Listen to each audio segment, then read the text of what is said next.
বন্ধুরা কে জানি বলছিল এক্সট্রিম লেভেলের ওই কারচুপি ছাড়া কিন্তু ওই জামাতের মানে ইলেকশনে জিতে আসার কোনো সম্ভাবনা নাই আর কি।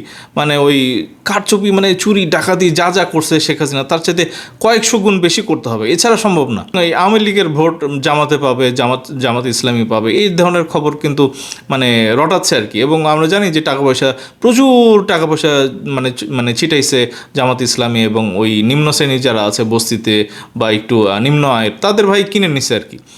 এবং এই নিম্ন আয়ের যারা আছে তারাই হচ্ছে যে আওয়ামী লীগ করতে এক সময়, এবং ওই তাদের লাঠিয়াল যেগুলো ছিল তাদেরকে ভাই টাকা দিয়ে কেনা হয়েছে আর কি। অনেকেই ভাবতেছিলেন যে আওয়ামী লীগের যারা নাকি একেবারে সাচ্চা আওয়ামী লীগ এবং যারা মুক্তিযুদ্ধের পক্ষের, যারা আওয়ামী লীগের ওই শেখ হাসিনার এই খুন গুমের এইগুলোকে মানে প্রতিবাদ করছে আর কি, তো তারা কাকে ভোট দিবে আর কি।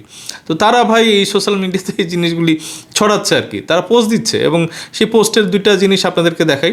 একটা পোস্ট আমি দেখাচ্ছি যে রাজাকারদের রুখে দাঁড়ান, তো এইটা ভাই দিল শান্তি করা একটা মানে আওয়ামী লীগের পোস্ট আর কি। এবং আরও একটা পোস্ট দেখায়, নো ভোট ফর জামাত, এবং মানে চোখের মধ্যে শফিক সাহেবের চোখের মধ্যে পটি লাগাই দিছে খুনি শফিক। আপনারা কমেন্টে বলেন যে আপনারা কাকে ভোট দিবেন।